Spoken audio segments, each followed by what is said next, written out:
ស័ព្ទប្រាប់ថានឹកអូនណាស់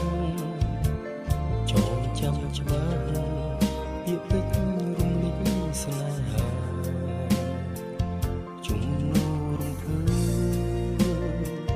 ហាក់មកចិនដាមិនទូប្រាប់ថាកែជីវ៉ាសូមគុំនំ